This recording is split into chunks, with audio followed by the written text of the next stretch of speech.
Hey everybody, it's Fahim here, and in this video we are actually starting a very key series, and this is essentially going to be on either opening or buying a pharmacy business.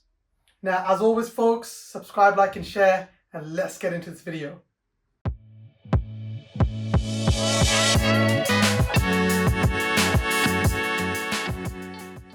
Bit about myself.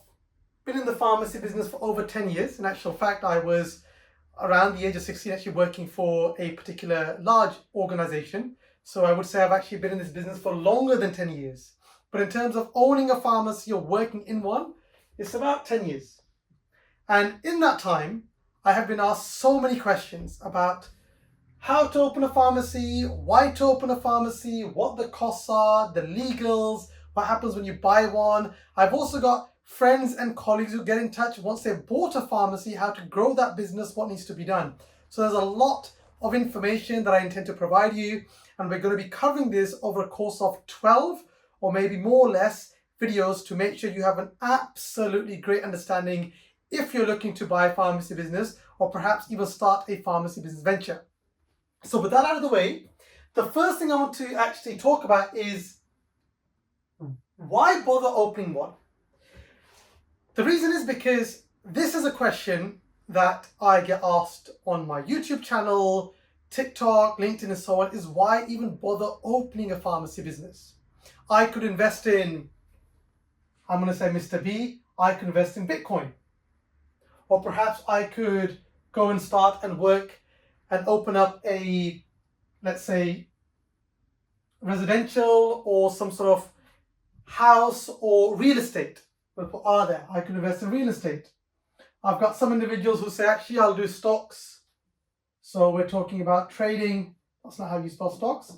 Stocks, bonds, shares, and so on. There's many things that you can use your money, or whether it's investing or buying a business, that you could do.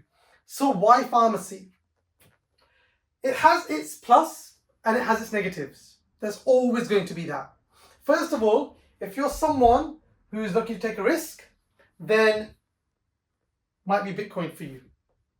But my question to you folks is, with Bitcoin, and again, if you are investing, and I'm sure you're doing well, don't start wasting time writing in the comments and so on. Just listen to what I have to say, right?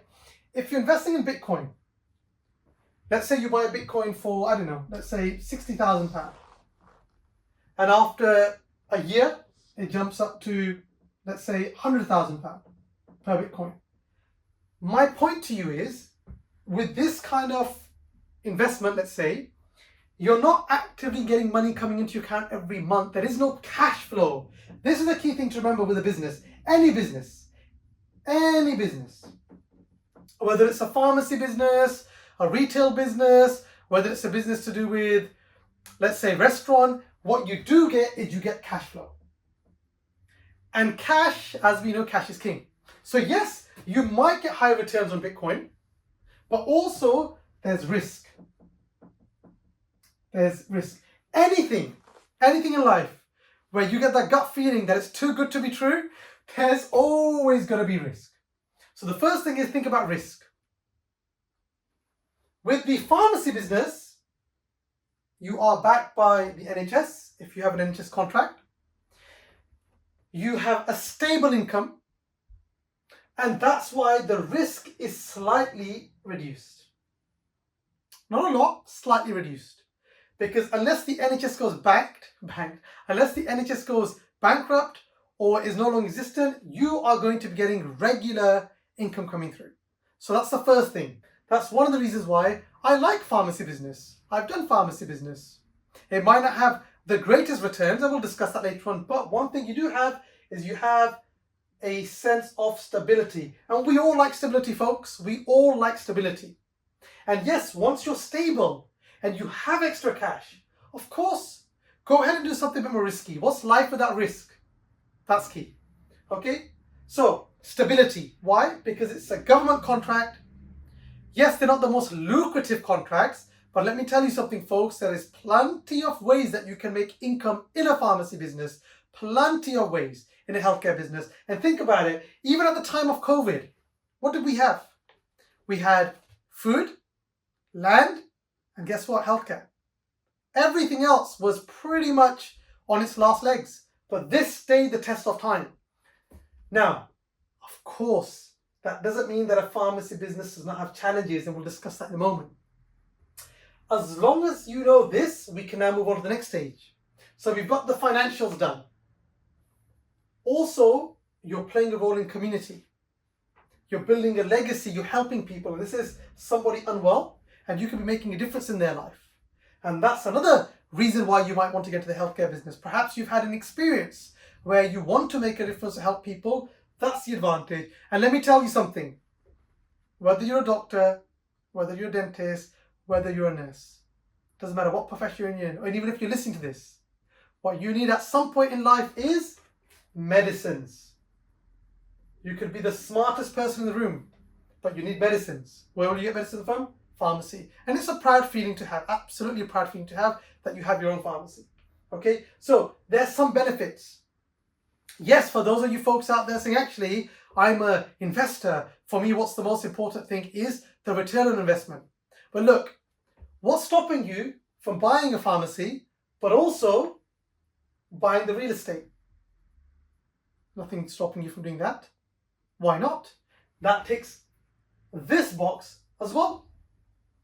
Yes, we're not talking about Bitcoin, but we're talking about a pharmacy business, but also the real estate. And now you can put the rooms on rent. There is so much you can do. Regular income.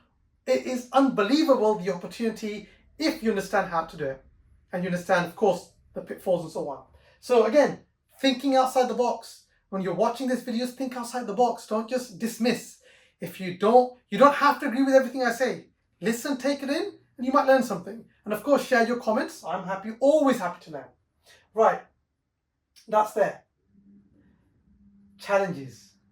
Of course, everything has challenges.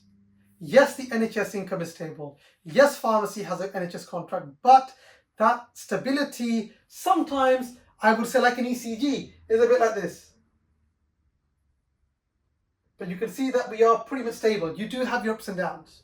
And we'll discuss that in depth, that there are pitfalls. And it can be struggling, but then any business is difficult.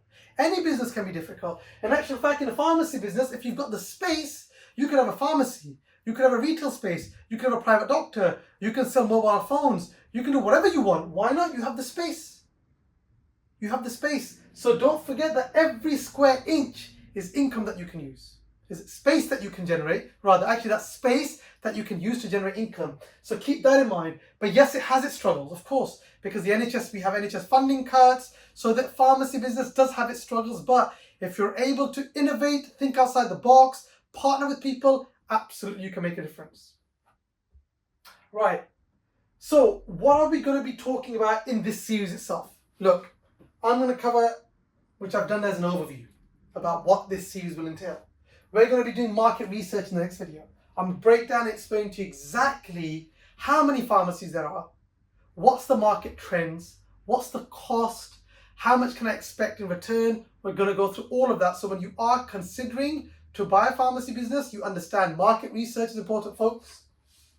Funding. How will I fund? Where will I get the finances? How much does it cost? Because pharmacy businesses require a certain investment. I'm not going to say cheap or expensive because that's very relative, but it does require some money to be put in. So where do we generate that from? Legals. What about legalities? Can you open a pharmacy if you're not a pharmacist? Can you open a pharmacy if you are a doctor or so on? So we're going to go through all of that. Purchase. What happens after you've purchased the pharmacy business? What do we do? How do we run it? How do we grow it? How do we scale it? How do we manage it? What about operations? How do we include digital? Everything we're going to discuss. So that's essentially about the webinars that we're going to be conducting. And yes, we are going to be doing webinars. In addition to these YouTube videos and TikTok videos, we're going to be doing webinars. So as always, folks, I hope you found this video useful. Be prepared for the next one. Subscribe, like, and share. Thank you for watching.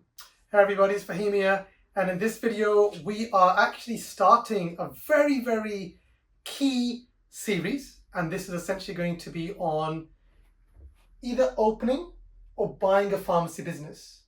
Now, as always, folks, subscribe, like, and share, and let's get into this video.